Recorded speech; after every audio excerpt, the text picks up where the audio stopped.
Hello everyone, welcome to RPSC study hub. आज हम बात करेंगे आरएएस की जो हमारी इंटरव्यू के क्वेश्चन की जो सीरीज चल रही थी उसी में आगे हम बात करेंगे कि भूपेंद्र सिंह यादव सर जो है वो किस टाइप के क्वेश्चन पूछते हैं। तो उन्हीं के बारे में हम बात करेंगे आज। साथ ही बात करेंगे कि उनके बोर्ड में किस तरह के क्वेश्चन पूछे गए हैं हाल ही के इंटरव्यू में। तो उससे पहले हम जान लेते हैं डॉक्टर भूपेंद्र सिंह यादव सर के बैकग्राउंड के बारे में कि वो किस बैकग्राउंड से हैं और उनका जो लास्ट पद जो है वो क्या रहा है। और साथ ही आप देख सकते हैं राइट साइड में जो है उनकी फ़ोटो मैंने शेयर करी है, तो आप देख सकते हैं कि वो किस तरह से दिखते हैं, ताकि अगर आपका इंटरव्यू बोर्ड में जब भी इनका बोर्ड आता है, इंटरव्यू में जब चेयरमैन ये होते हैं तो आप आसानी से उनको पहचान सकें। ओके, तो बात करते हैं भूपेंद्र सिंह यादव सर के बारे में। ये क्या है, आईपीएस से क्या है, रिटायर्ड है, और आरपीएससी के क्या है, चेयरमैन है। ठीक है, यानी आईपीएस से क्या है, ये रिटायर्ड है। क्वालिफ़िकेशन जो है इनकी ये एमबीबीएस है और इन्होंने इंग्लिश लिटरेचर से क्या किया है, एमए करा है। डेट ऑफ बर्थ जो है इनकी 02/12/1959 है। इन्होंने जो आरपीएससी के चेयरमैन का जो पदभार है वो 14 अक्टूबर 2020 14 अक्टूबर 2020 को क्या किया था, ग्रहण किया था। ओके, इससे पहले यानी आरपीएससी के चेयरमैन से पहले ये क्या थे, प्रीवियस पोस्ट में ये क्या थे, डीजीपी थे राजस्थान के, director general of police. Okay, Rajasthan Jaipur. तो ये इनका बैकग्राउंड रहा है। तो इस बैकग्राउंड से हम देख सकते हैं कि या तो ये पूछेंगे एमए इंग्लिश जो है उससे रिलेटेड, या फिर पूछेंगे जो कुछ आईपीएस से रिलेटेड क्वेश्चन, यानी पुलिस जो व्यवस्था है उससे रिलेटेड ये क्वेश्चन पूछ सकते हैं। बाकी हम देखते हैं किस तरह से ये क्वेश्चन पूछते हैं। फर्स्ट क्वेश्चन उन्होंने किसी कैंडिडेट से पूछा, आप नर्वस तो महसूस नहीं कर रहे हैं ना। यानी उस कैंडिडेट को उन्होंने क्या किया, कूल एंड काम करने की कोशिश करी। हो सकता है कि वो नर्वस दिख रहा हो, या फिर इंटरव्यू है, होती है ऐसी चीज़ है कि अपने आप ही नर्वसनेस जो है वो अपने आप ही आ जाती है। तो इसीलिए फर्स्ट क्वेश्चन पूछा गया, आप नर्वस तो महसूस नहीं कर रहे हैं। तो जिस कैंडिडेट का इंटरव्यू था उसने अपने अकॉर्डिंग आंसर इसका दे दिया। इसका answer person to person vary कर सकता है। फिर नेक्स्ट क्वेश्चन उनसे पूछा गया, आपने इंटरव्यू देकर बाहर आने वाले अभ्यर्थियों से प्रश्न पूछे क्या। यानी जब हम अपन इंटरव्यू से बाहर जाते हैं तो ऑब्वियसली क्यूरियोसिटी तो रहती है कि क्या क्या क्वेश्चन पूछे। तो कुछ कैंडिडेट तो पूछते हैं और कुछ पूछते नहीं हैं। तो उनका जेन्युइन क्वेश्चन था कि इंटरव्यू देकर जब कोई बाहर कैंडिडेट आता है तो आप उनसे क्वेश्चन पूछते हैं क्या। तो ये भी एक जेन्युइन आंसर हो गया कि अगर बंदे ने पूछा है तो बता देगा और नहीं पूछा है तो ना कर देगा। ओके, उसके बाद नेक्स्ट क्वेश्चन उन्होंने पूछा, आपको अखबार में आए हुए साक्षात्कार में पूछे गए प्रश्नों में से कौन सा प्रश्न अच्छा लगा। अब जब भी आरएस का इंटरव्यू होता है तो कुछ क्वेश्चन जो है वो पेपर में प्रिंट होते हैं कि ये आरएस के क्वेश्चन में जो है कल पूछे गए, आरएस का जो इंटरव्यू था उसमें ये क्वेश्चन पूछे गए। तो ये भी क्वेश्चन जो है पर्सन टू पर्सन वेरी कर सकता है। उसने हो सकता है कि 10 क्वेश्चन ही पढ़े हो, 10 में से 5 ही पढ़े हो सकता है उसको एक ही याद हो, या फिर उसका कोई फेवरेट हो 10 में से, तो वो क्या होगा, अपने अकॉर्डिंग आंसर इसका दे देगा। यानी आप है ना इसका आंसर अपने अकॉर्डिंग दे सकते हैं, you are free to answer. कौन सा प्रश्न आपको स्टूपिड लगा, क्यों। अब नेक्स्ट क्वेश्चन उन्होंने फिर इसी से पुट अप कर लिया कि आपको जो कौन सा प्रश्न जो है उसमें स्टूपिड लगा। यानी उनको लगा कि आरपीएससी जो क्वेश्चन पूछती है वो कई स्टूडेंट्स को या फिर कई कैंडिडेट को जो है वो स्टूपिड लगते हैं क्या। तो एक क्वेश्चन ये भी उन्होंने पुट अप करा। नेक्स्ट क्वेश्चन हमारा ये है, आपने 2017 में ग्रेजुएशन की है, उसके बाद क्या कर रहे हो। ये क्वेश्चन जो है वो लगभग हर कैंडिडेट से पूछा जा रहा है। किसी ने अगर 2014 में करी है, वो 2012 में करी है, किसी ने 2018, यानी किसी भी ईयर में उन्होंने ग्रेजुएशन करी है, उसके बाद आप क्या कर रहे थे, ये क्वेश्चन जो है वो पूछा जाता है। तो आप इसको तो तैयार कर ही लीजिएगा कि ग्रेजुएशन के बाद जो है आपने कितने सालों बाद तक आपने क्या क्या किया। हो सकता है कि 1 साल के बाद ही आपकी हो एग्ज़ाम, तो आप इसको अपने अकॉर्डिंग तैयार कर लीजिएगा। नेक्स्ट है, आपकी हॉबी शतरंज है, अभी विश्व चैंपियन कौन है। अब जिस बंदे से ये क्वेश्चन पूछा गया, जिस कैंडिडेट से, उसकी हॉबी जो है शतरंज है, तो शतरंज में विश्व चैंपियन कौन है, तो ये तो आप देख लीजिए। आपने कोई टूर्नामेंट में भाग लिया, फिर आपने उनसे पूछा गया कि आपने शतरंज से रिलेटेड कोई टूर्नामेंट में भाग लिया है कभी, मतलब आपने कोई कंपटीशन में पार्टिसिपेट करा है। तो ये आंसर तो पर्सन टू पर्सन वेरी कर सकता है। अगर उसने करा है तो यस करेगा और नहीं करा है तो नो कर देगा। नेक्स्ट क्वेश्चन है हमारा, कोविड-19 बीमारी क्या है, इसके अलग अलग वेरिएंट क्या है, सरकार क्या प्रयास कर रही है। ये काफ़ी इंपॉर्टेंट क्वेश्चन है क्योंकि ये पेंडेमिक जो है वो उसकी फर्स्ट फेज़ आ चुकी है, फिर सेकंड फेज़ आ चुका है, अब थर्ड फेज़ जो है वो आने के चांसेस लगभग बताए जा रहे हैं। कब आएगा ये कुछ पता नहीं है, लेकिन थर्ड स्टेज जो है वो ज़रूर आकर रहेगी। फर्स्ट स्टेज का सबको पता ही है, अभी सेकंड फेज़ जो है अभी जस्ट निकली ही है, क्योंकि उसी के कारण जो है वो हमारे यहाँ इसके इंटरव्यू है वो भी आगे जो पोस्टपोन करने पड़े थे, जो कि अब स्टार्ट हुए हैं वापस से। चलो ये सब छोड़ते हैं, हम जानते हैं कोविड-19 बीमारी क्या है। कोविड-19 जो बीमारी है वो कोरोना नामक जो वायरस है उसके द्वारा जो है ये फैलती है। ओके, अब इसमें सिम्टम्स क्या होता है कि जैसे बुखार आ गया, उसको पेशेंट को थकान महसूस होती है, सूखी खांसी चलती है, ठीक है, गले में उसकी खराश भी हो जाती है। तो ये कुछ जो है इसके सिम्टम्स है, उससे पता लगता है कि जो कोविड-19 जो है, किसी को कोरोना जो है वो हो चुका है। अब इसका जन्म जो है, मतलब ये कहाँ से आया कोरोना वायरस, ये चीन के जो वुहान शहर है वहाँ पर इसका जो है उत्पत्ति मानी जा रही है कि चीन के वुहान शहर से, वुहान जो लैब है वहाँ से जो है कोविड जो वायरस है वो आया है। और इसके सिम्टम्स जो होते हैं वो लगभग 2 से 14 डेज़ में जो है वो दिखाई पड़ते हैं, यानी किसी व्यक्ति के 2 दिन में, 3 दिन में, 4 दिन में, 14 दिन तक जो है वो लक्षण जो है वो दिखाई देते हैं। तो इस तरह से जो कोविड-19 जो है ये बीमारी फैलती है, और ये काफ़ी जो है घातक बीमारी है, क्योंकि संक्रामक होती है, कॉन्टैक्ट से ही ये क्या होती है, फैलती है, ये सभी को पता है ही। उसके अलावा जो है इसके वेरिएंट जो है वो उसकी बात कर लेते हैं। इंपॉर्टेंट ये बन जाता है कि इसके अलग अलग वेरिएंट क्या है। इसके अलग अलग बहुत सारे वेरिएंट है, जैसे अल्फ़ा हो गया, बीटा हो गया, गामा हो गया, डेल्टा हो गया, इप्सिलॉन हो गया, लैम्ब्डा हो गया। उसके अलावा अभी डेल्टा प्लस जो नया वेरिएंट है ये भी अभी हाल ही में काफ़ी उभर रहा है। अभी महाराष्ट्र में भी हाल ही में इसके 21 केस जो है वो मिले हैं। तो अभी तीसरी लहर जो है वो हो सकता है कि डेल्टा प्लस की ही आए। तो इस तरह से बहुत सारे वेरिएंट जो है वो इसमें बताए जा रहे हैं। अभी डेल्टा और डेल्टा प्लस वेरिएंट जो है वो काफ़ी ख़तरनाक है। डेल्टा जो वेरिएंट है वो सेकंड जो हमारी स्टेज आई थी, जो चल रही है अभी फ़िलहाल भी चल रही है, तो उसमें जो है डेल्टा जो हमारा वेरिएंट था वो काफ़ी था। इसके अलावा एक वेरिएंट कप्पा भी एक वेरिएंट है कोरोना का। अब हम बात करते हैं सरकार क्या प्रयास कर रही है। सरकार जो है कोविड-19 को दूर करने के लिए या फिर कोविड-19 से निजात पाने के लिए बहुत सारे प्रयास कर रही है। जैसे कि उनकी टैगलाइन भी दी है, 2 गज की दूरी, मास्क है ज़रूरी। उसके अलावा फ्री वैक्सीनेशन जो है वो भी प्रोवाइड करा रही है।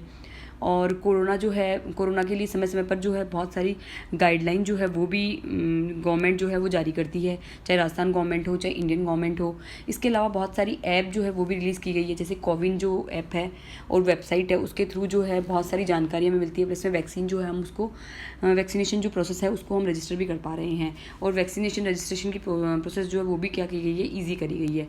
उसके अलावा राजस्थान गवर्नमेंट में एक स्कीम चल रही है, मुख्यमंत्री कोरोना बाल कल्याण योजना, ये भी लॉन्च करी गई है। साथ ही जो सेंट्रल लेवल पर पीएम केयर्स फंड भी जो है वो चाइल्ड के लिए लॉन्च करा गया है।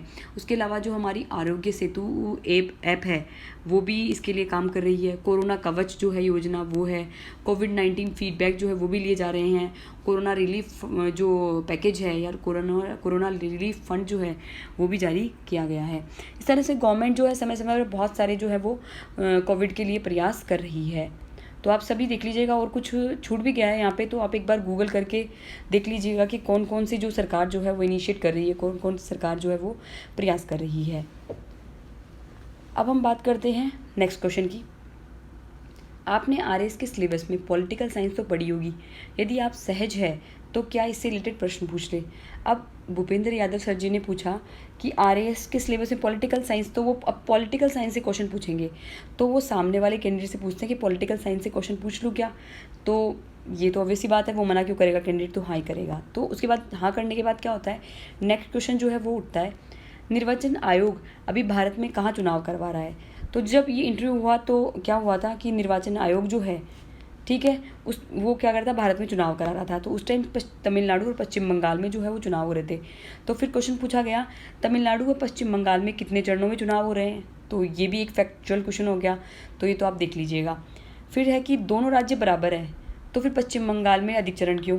तो इसको भी आप एक बार देख लीजिएगा।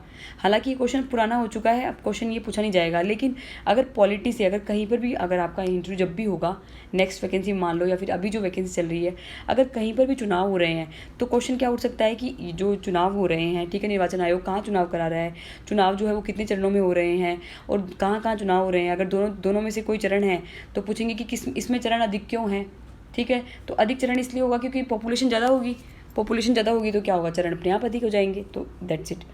उसके बाद में नेक्स्ट क्वेश्चन आता है हमारा प्रशासन से रिलेटेड। प्रशासक के रूप में कार्य करते समय राजनीतिक दबाव का सामना कैसे करोगे? अब एक प्रशासक होता है, ठीक है, एक एडमिनिस्ट्रेटर होता है, तो उसके सामने जो है वर्क करते हुए बहुत सारे जो पॉलिटिकल जो प्रेशर होते हैं, राजनीतिक दबाव जो होते हैं वो हमेशा आते रहते हैं।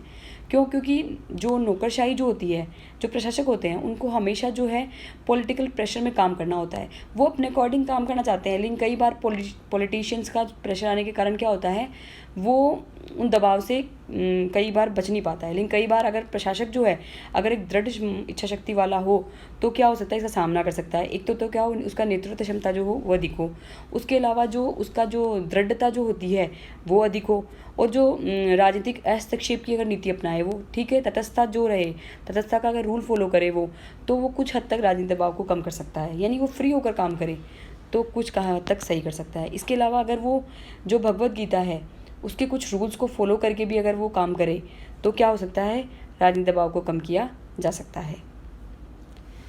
नेक्स्ट क्वेश्चन जो है वो ये पूछा गया, भारत में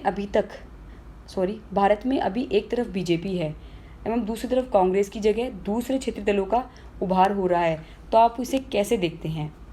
ठीक है, भारत में अभी देख रहे हैं कि हर तरफ क्या है, बीजेपी की गवर्नमेंट है, भारतीय जनता पार्टी की गवर्नमेंट है, ओके।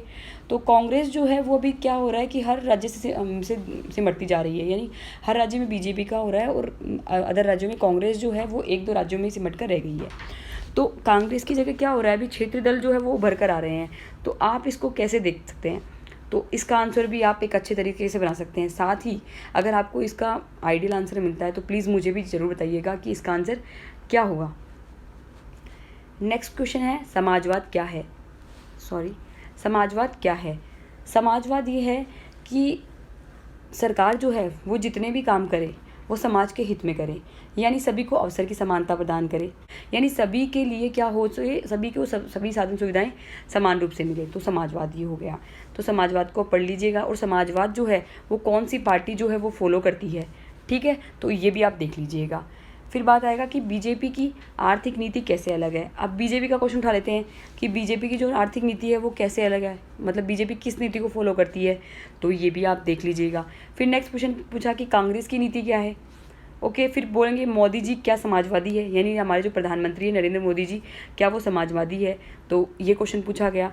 उसके बाद नेक्स्ट क्वेश्चन जो ये पूछा गया, शब्द की उत्पत्ति के बारे में जानते हो, यानी शब्द की उत्पत्ति जो है वो कहाँ से हुई है, कैसे हुई है, तो ये सब आप देख लीजिएगा। तो आप एक पैटर्न समझ रहे होंगे कि किस तरह से जो है आरपीएससी के इंटरव्यू में क्वेश्चन पूछे जा रहे हैं, वो भी भूपेंद्र यादव जी सर के द्वारा। तो उनका क्वेश्चन जो है वो डिफ़िकल्ट तो नहीं है, लेकिन करंट सीनियर से रिलेटेड है। उसके अलावा वो कैंडिडेट्स को जो है वो कूल एंड काम करने की कोशिश भी कर रहे हैं। गीता पढ़ी है क्या, इसमें कितने अध्याय हैं? नेक्स्ट क्वेश्चन आता है कि गीता जो है, जो हमारी भगवत गीता है उसको पढ़ा है और उसमें कितने अध्याय है, ठीक है। तो अगर उसने पढ़ी है तो हाँ है, और अगर नहीं पढ़ी है तो वो नो बोलेगा। अगर किसी ने पढ़ी है तो उन्होंने पूछा कि कितने अध्याय है, तो गीता में जो है वो 18 अध्याय है, ठीक है। अब गीता का 2 लाइन में फिर सार पूछा गया कि गीता का 2 लाइन में सार बताइए। तो गीता का 2 लाइन में सार होता है कि आप कर्म करते जाइए, फल की इच्छा नहीं करिए, सदैव जो है अपने कर्मों को जो है इस तरह से बनाइए कि आप जो है फल को हमेशा के लिए भूल जाएं, ठीक है, क्योंकि भगवान जो है वो फल जो है हम, ठीक है, वो भगवान पे छोड़ दें, ऐसा कुछ गीता में कहा गया है। तो फिर उनसे नेक्स्ट क्वेश्चन पूछा गया, व्यक्ति यदि फल की चिंता नहीं करेगा तो कर्म कैसे करेगा? तो क्यों, अगर व्यक्ति जो है फल की चिंता करता है तो क्या होता है, उसके कर्म जो है वो दूषित हो जाते हैं। अब कर्म दूषित हो जाते तो क्या होता है कि जो उसका जो फल मिलेगा, यानी जो कर्म किया है उस पर क्या होता है, थोड़ा बुरा इफेक्ट पड़ जाता है। यदि वह व्यक्ति जो है निष्काम भाव से कर्म करेगा तो उसको निश्चित ही जो है सफलता मिलती है। तो यही कहा गया है कि फल की चिंता जो है वो नहीं करनी चाहिए, क्योंकि फल की चिंता करने से क्या होता है, हमारे कर्म जो होते हैं वो दूषित हो जाते हैं। फिर नेक्स्ट क्वेश्चन है हमारा, मूल अधिकार कहाँ से लिए गए हैं? मूल अधिकार जो है वो लिए गए हैं यूएसए से। यूएसए से हमने मूल अधिकार लिए हैं इंडियन कॉन्स्टिट्यूशन में। यूएसए के संविधान में शुरुआत से ही मूल अधिकार थे या बाद में जोड़े गए थे? ये क्वेश्चन आप गूगल से देख लीजिएगा। फिर है मूल कर्तव्य कहाँ से लिए गए? मूल कर्तव्य जो है वो हमने यूएसएसआर सोवियत रूस से लिए। ओके। फिर नेक्स्ट है डीपीएसपी कहाँ से लिए गए? ये हमने आयरलैंड के संविधान से लिए गए डीपीएसपी, यानी कि डीपीएसपी का मतलब हो गया नीति निर्देशक तत्व। नेक्स्ट है हमारा आयरलैंड का संविधान भारत के संविधान से पहले बना या बाद में? आयरलैंड का संविधान जो है वो भारत के संविधान से पहले बना था। नेक्स्ट सीरीज में हम देखेंगे कि और इंटरव्यू में जो है वो किस टाइप के और क्वेश्चन पूछे जा रहे हैं। तो अगली जो सीरीज़ होएगी उसमें मैं और क्वेश्चन लेकर आऊँगी। तब तक के लिए बाय।